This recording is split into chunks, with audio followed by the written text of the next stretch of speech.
안녕하세요. 승금초대 유재욱입니다.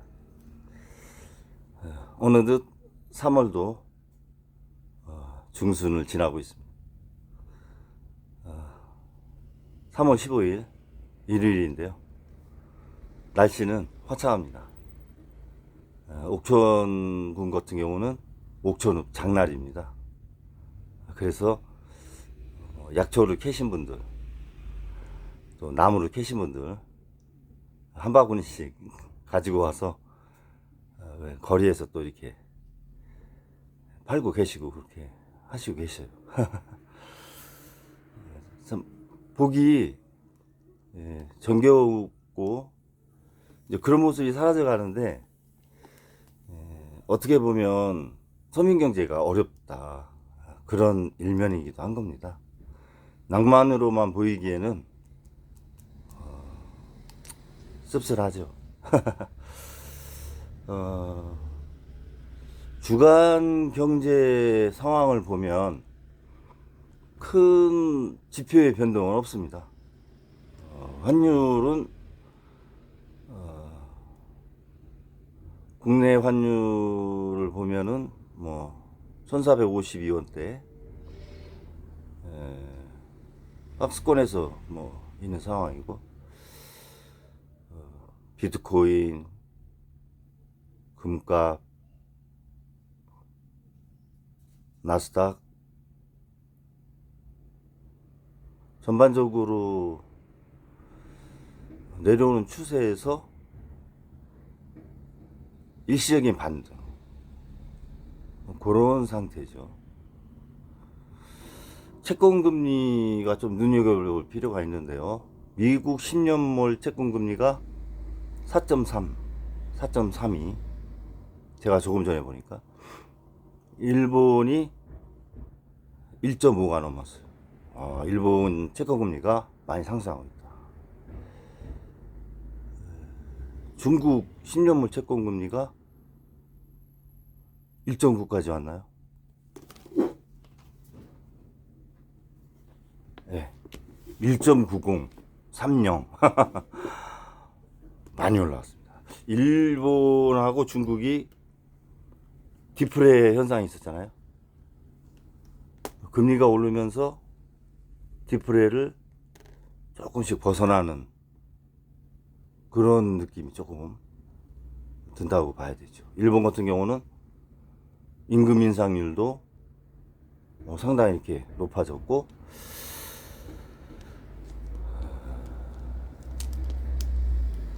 3월 19일 날 JOB에서 금리 결정을 이제 하게 되고, 3월 20일 날 패드 미국 연방준비위원회에서 금리 결정을 하게 되죠.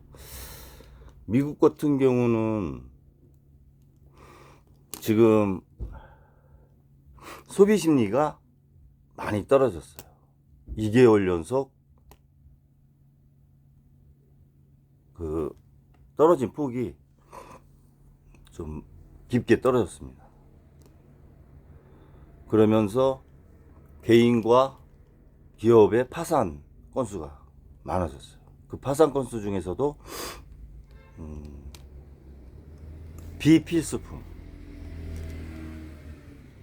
비필수품을 만드는 회사들이 파산이 많아졌다. 그거는 이제 경제가 어려워지면 생필품보다는 비생필품 먼저 줄이게 되는 거죠.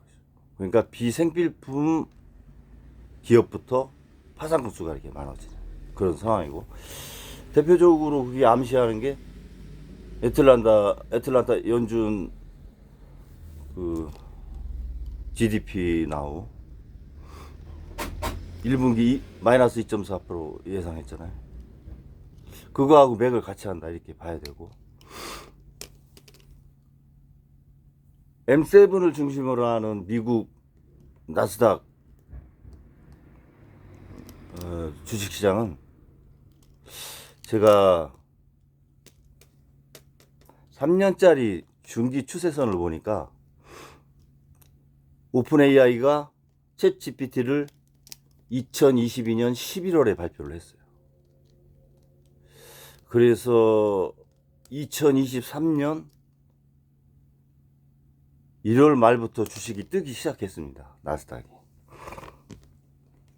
그래서 트럼프 대통령 취임하고 뭐 한 일주일까지 이제 올랐다고 봐야 되는데 한 2년 오른 거죠. 전형적인 상승 오파. 한 번 오르고 오른 거에 반 떨어지고, 한 번 더 오르고 오른 거에 반 떨어지고, 떨어진 거에 2배. 그리고 나서 지금 하락 3파를 만드는 거 아니냐, 이런 생각이 듭니다. 기술적 분석으로 봤을 때 제가 보는 분석입니다.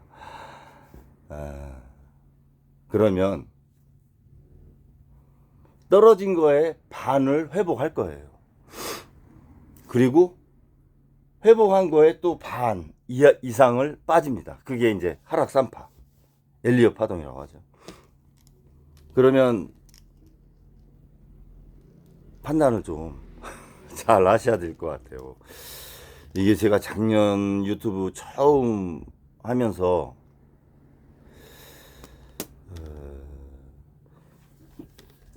80년인가 부동산 시장의 장기 추세를 엘리엇 파동으로 분석한 사람이 있어요.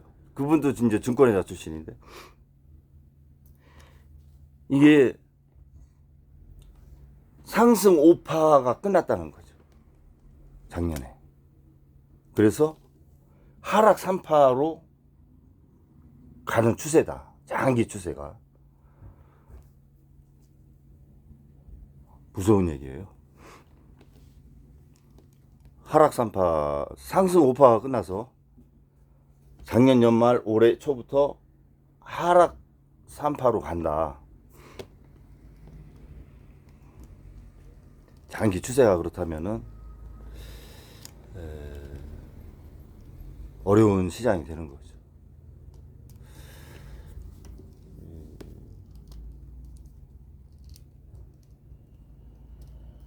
미국이 채권을 발행 많이 하죠. 국채 말고도 회사채를 많이 발행해요.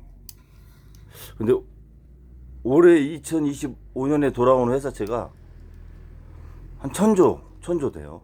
1000조 되고, 상업용 부동산 관련된 채권, 그것도 한 900조? 그 정도 돌아와요. 물론 이런 재무장관이 취임했을 때 발행했던 국채는 계속 돌아오는 겁니다. 그 계속 차원하고 있죠. 근데 문제는 미국 국채가 지금 4.29, 4.3 정도 나오는데요. 10년물이. 회사채는 그보다 높아요. 금리가. 왜냐하면 국채가 안정성이 더 있기 때문에 금리를 더 낮게 주죠. 회사채는 그보다, 국채보다 금리를 높게 줘야 회사채를 사죠. 리스크가 클수록 금리가 더 높은 거 아닙니까? 근데 미 국채 10년물 국채 금리와 회사채 금리의 갭, 스프레드라고 하죠. 그게 이제 너무 큰 거죠. 너무 크다 보니까 결국 회사채 금리가 지금 높은데, 기업이 회사채를 돌아오는 거를 다시 발행해서 차환 발행해야 되는데 그게 좀 어려울 수 있다. 그런 시각도 있습니다. 너무 이렇게 크게 보는 거 아니냐, 이제 이렇게 말씀하실 수도 있는데, 먼저 추세가 상당히 중요해요. 일단 추세가 중요하고, 그 추세에서 어떻게 할 거냐, 중기적으로 단기적으로 이렇게 가는 게 맞는데, 제가 증권회사에서 객장에서 상담할 때 오시는 분이 이런 추세에는 사실 관심 없어요. 내가 오늘 사서 내일 오르느냐 안 오르느냐, 이게 중요하죠. 대부분 사람들이 그렇죠. 내가 산 게 내일 어떻게 될 건데, 이게 중요하죠. 일주일의 주식, 그것도 안 해요, 내일. 그러니까 오늘 샀는데 내일 빠지면 이게 상담을 잘못한 그런 시절이 있었어요. 지금은 이제 많은 분들이 주식에 대해서 접근하는 것들이 긍정적이라고 할까요? 아니면 주식의 흐름을 아시니까 오늘 빠지고 추세상 뭐 일주일 후, 열흘 후, 한 달 후에는 내가 수익률이 얼마 정도 될 수 있다. 이렇게 또 생각을 많이 하시죠. 그래서 직장에서 상담을 하기가 참 어렵습니다. 오늘 상담을 해서 추천을 했는데 내일 뭐 예를 들어서 하종을 맞는다든가 뭐 좀 빠지고 2, 3일 빠지면 상당히 곤욕스럽습니다. 힘들고.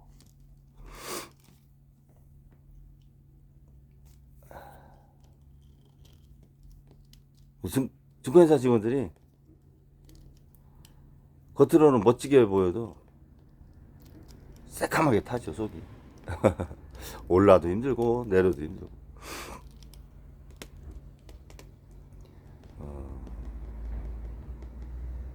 이제 한 가지 이제 크게 문제되는 게 엔켈이 청산 자금. 일본의 금리가 오르는 추세고 미국은 금리가 내려오기를 바라죠. 트럼프. 왜? 채권 이자 비용이 너무 많으니까. 작년에 1,500조 아니에요? 국채 이자 비용만. GDP의 10%. 그러면 일본과 미국과 금리 차이가 낮아지면 간격이 스프레드가 작아질수록 일본 2020년도인가 마이너스 금리였어요. 마이너스 2.5인가 0.25인가 그 정도까지 갔어요. 그때 돈 빌려서 나간 자금이 지금 0.5 이렇게 되잖아요. 0.75 여기서 더 올라간다. 그러면 환차손 때문에 팔고 빨리 들어와야 되거든요.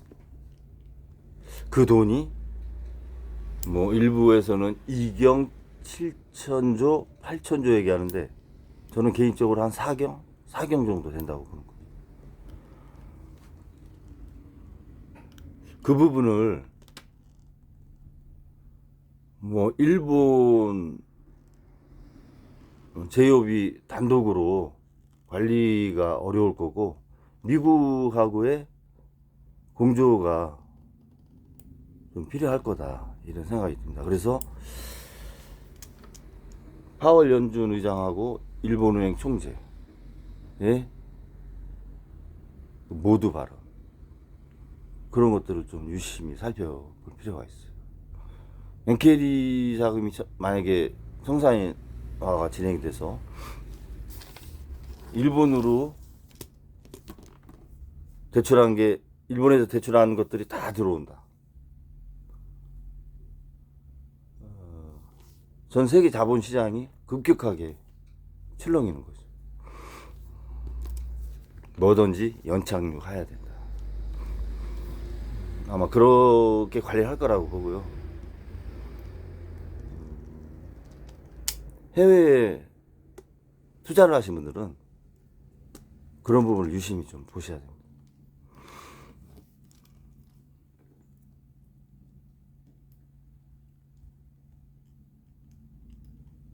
국내 증시는 여전히 박스권인데 올라갈 수 있는 모멘텀이 없어요. 맞아. 그리고 매수 여력도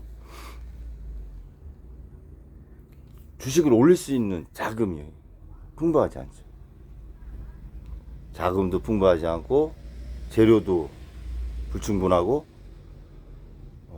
특별한 모멘텀도 없고 그러니까 박스권에서 계속 있어요. 그것도 국민연금이 사줬기 때문에 2500선을 유지하는 거지.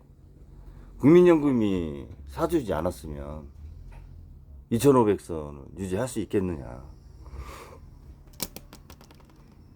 지금 2달 동안 국민연금이 매수한 날이 주식시장이 50일 열렸다면 45일은 사고 5일은 팔았을 거예요. 팔은 것도 뭐 팔 때 한 2, 300억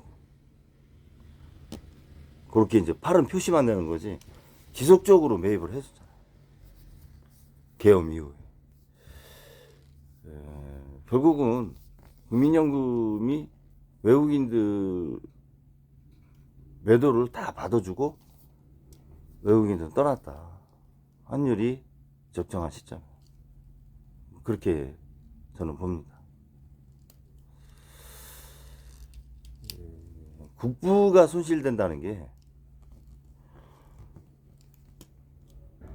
경제가 어려워서 자산 가격이 떨어져 가지고 외국의 사모펀드가 싸게 사서 비싸게 팔고 나가는 것도 손실일 수 있어요. 그렇지만 증권시장에서 이렇게 보이지 않는 국부 손실이 있는 거죠. 그런 관리가 잘 안 된다는 게 좀 안타까운 거죠. 실물 경제에서 이렇게 돈을 벌려면 굉장히 힘들거든요. 이 자본시장은 하기에 따라서 투자 수익률이 차이가 많이 나잖아요. 그러니까 청년들이 근로소득을 제쳐두고 자본시장이 뛰어드는 거 아니에요. 특히 아파트. 고점에 물린 영끌 투자자들. 어떻게 할 거냐. 그런 부분들이 사회적인 문제가 되는 거예요.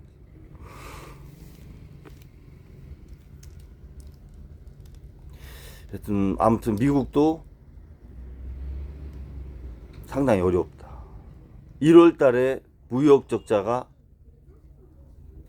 1,400억 달러. 상당히 많은 거죠. 1,400달러.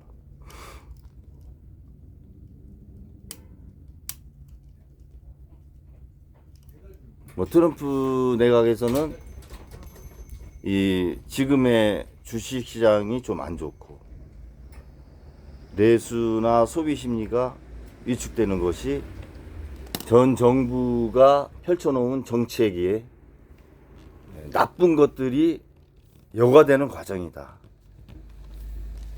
말은 그럴싸하죠. 그렇게 보기에는 트럼프 대통령이 취임 전에 대통령 후보 시절 본인이 내놓았던 경제정책 그런 것들이 이미 다 스며들어 있는 상태이기 때문에 그 말은 저는 적당하지 않다고 보는 겁니다. 물론 옐런 재무장관이 대량의 단기 국채를 발행한 그거에 대한 어려움은 있어요. 그러나 지금의 상황을 바이든 정부의 문제로 돌리는 것은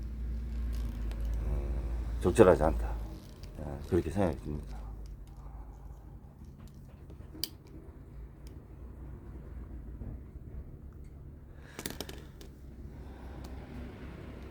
중국 자본시장이 제가 1개월 반 전인가 조금 외신에서도 긍정적으로 보고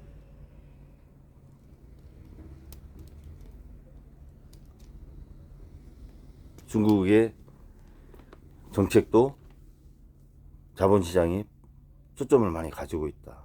또 매력이 있는 시장이다라고 이렇게 관심을 많이 기울이는 동영상을 올려드렸는데 중국 지금 증시 조금씩 나아지고 있고 유럽도 조금 나아졌죠. 독일은 특히 독일이 그런 전체적인 상황을 보면서 지금 미국으로 이렇게 이전이 되었던 자금들이 일부 분산되고 있다. 중국이나 유럽 쪽으로 분산되고 있다. 그런 부분도 한번 지켜볼 필요가 있다. 이런 생각이 듭니다. 아무튼 지금은 현금 보유 50%는 채야 하고 있어야 됩니다. 자산보다는 현금을 50%, 나머지 50%는 포트폴리오 형태로 가는 게 맞지 않냐, 이런 생각입니다.